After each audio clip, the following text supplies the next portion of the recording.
Ya, kembali bersama saya teman-teman Pandu Setiawan di sini. Saya akan menyampaikan mengenai tugas analisa perancangan perusahaan, yang mana pada tugas kali ini saya akan menjelaskan mengenai bisnis saya yang sempat saya laksanakan dan aplikasikan namun kurang berjalan dengan lancar, teman-teman. Jadi nama bisnis ini namanya Setiawan Florist, karena saya lebih membidangi mengenai tanaman hias, khususnya tanaman gantung, dan lebih terspesialisasi di tanaman sirih-sirihan. Untuk produknya di sini ada 3 produk utama, teman-teman. Yang ini namanya sirih asli. Jadi ini sangat bermanfaat sekali sirih asli dalam berbagai khasiat dan manfaatnya. Ini saya berikan kode SA. Lalu yang ini, teman-teman, ini namanya sirih gading bercorak putih. Saya berikan kode SGP karena sirih gading putih. Kalau yang ini saya beri ini namanya sirih gading bercorak hijau kuning. Saya kasih kode SGHK, sirih gading bercorak hijau kuning, SGHK hijau kuning. Bisa dilihat di sana, teman-teman. Ini salah satu koleksi sirih gading bercorak hijau kuning seperti ini. Jadi saya mempersiapkan ini, saya menyediakan tanamannya untuk persediaan. Kalau untuk analisa pesaing dan peluang, kalau pesaing sendiri sebenarnya banyak ya. Sekarang ini di pandemi bermunculan usaha yang membidangi mengenai bunga ini. Namun bunganya itu masih secara menyeluruh, teman-teman, masih banyak bunga gitu loh, belum terspesialisasi. Nah, kalau peluangnya sendiri sebenarnya ini berpeluang untuk kami. Kenapa? Karena kami lebih mengspesialisasi, berfokus ke tanaman gading, lebih spesifik gitu loh, teman-teman. Dan kami tidak menjual berbagai macam tanaman, jadi lebih fokus mungkin dalam manajemennya lebih mudah, karena juga tidak banyak tanaman yang akan kami tangani. Untuk promosi, rencananya kami akan mempromosikannya di Instagram dengan membuat akun bisnis kami Setiawan Florist di Instagram. Lalu kita juga ingin merambah ke Facebook, karena di Facebook ini ada fitur yang namanya marketplace. Di sana teman-teman bisa jual beli, bisa memasarkan produk yang ada. Kalau untuk strategi pemasarannya, kami ingin bekerja sama dengan stand bunga yang ada di desa ini maupun desa tetangga, maupun stand bunga yang ada di sekitar sini. Kami bisa menitipkan barang kami, ataupun misalkan mereka mau membeli, kami juga melayani. Misalkan kami menitipkan setiap barang yang laku, tentunya kami akan kerjasama, akan memberikan keuntungan berapa ke stand bunga tersebut. Misalkan setiap bunga yang laku itu kami memberikan profitnya ke stand itu misalkan 2.000 atau 3.000, seperti itu, teman-teman. Nah, dari poin sini yang perlu kita garis bawahi adalah Setiawan Florist ini memproduksi 3 jenis bunga ya, teman-teman, beserta kode produknya. Ada SGHK, SGP, dan SA. Selanjutnya, dalam 1 bulan Setiawan Florist rata-rata melakukan kegiatan produksi sebanyak 2 kali, yakni di awal dan juga di pertengahan bulan. Nah, ini ada biaya bahan baku, teman-teman bisa melihat sendiri. Bahan bakunya, cara pembacaannya, nomor 1 ada seka mentah, kuantitasnya ada 2 karung. Nah, per karungnya harganya 10.000 dikali 2, jadi jumlahnya 20.000. 1 karung volumenya 8 kg.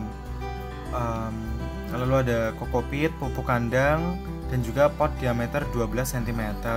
Maka total biaya bahan baku kita peroleh sebanyak Rp205.000. Nah, untuk biaya masing-masing jenis tanaman per periode, nomor 1 ada sirih gading HK atau hijau kuning.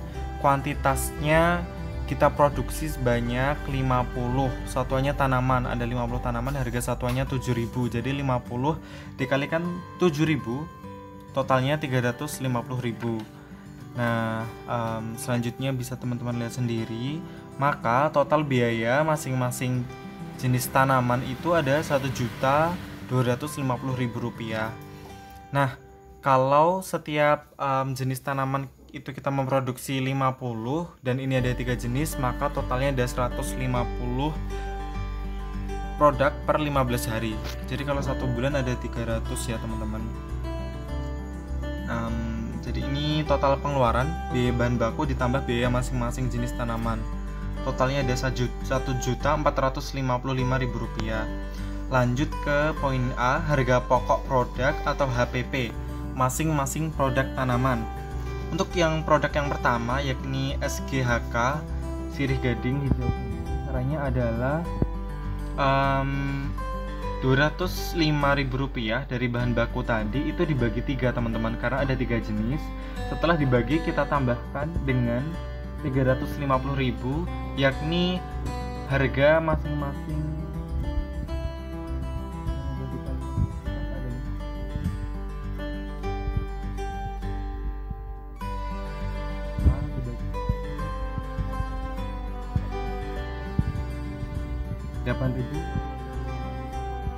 kan menjadi 8.400. Yang B sama C sama cara menghitungnya ya teman-teman. Kita lanjut ke harga jual. Nah, harga jual ini kita harus menentukan profit. Kita ingin untung seberapa banyak gitu loh. Misalkan profitnya 10%, it's okay. Itu terserah teman-teman mau menentukan profitnya berapa. Mungkin ada yang nanti menentukan 100% atau 200%, tapi terlalu tinggi ya kayaknya. Oke.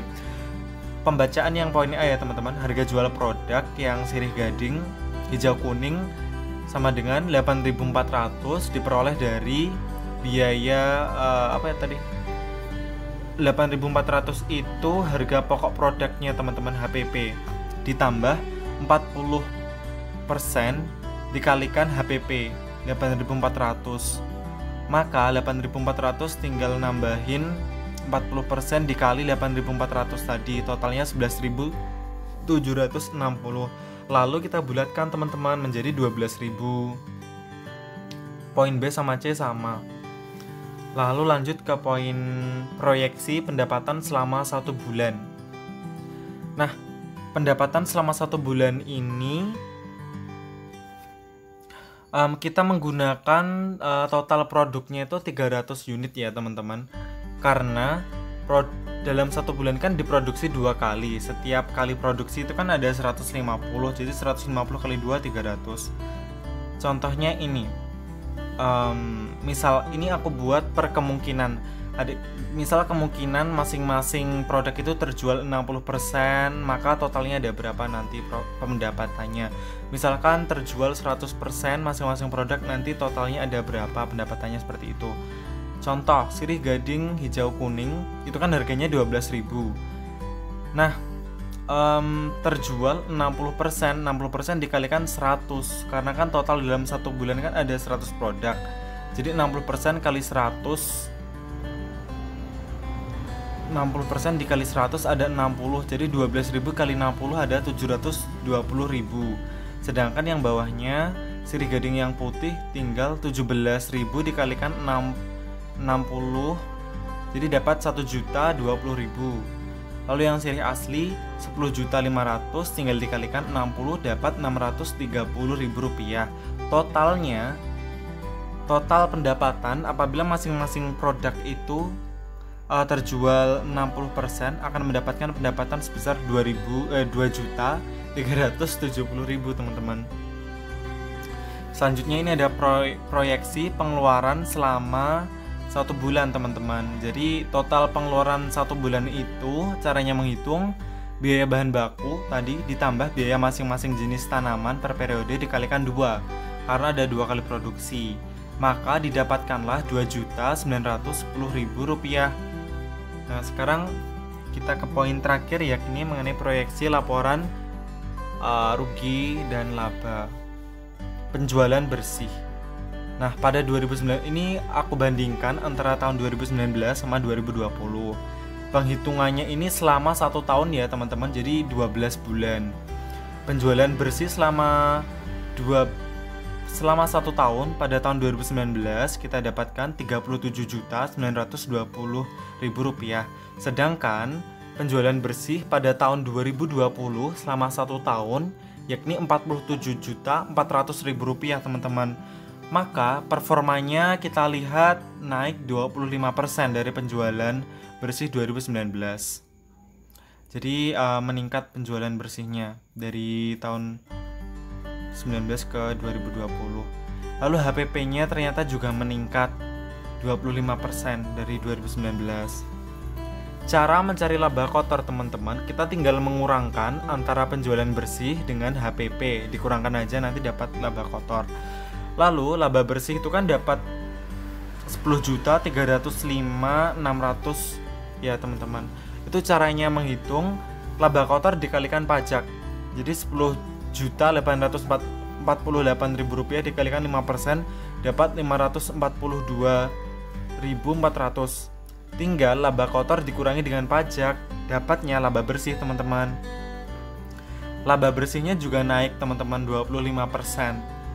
Kesimpulannya, bisnis ini mengalami keuntungan yang signifikan dan prospeknya bagus ya karena naik.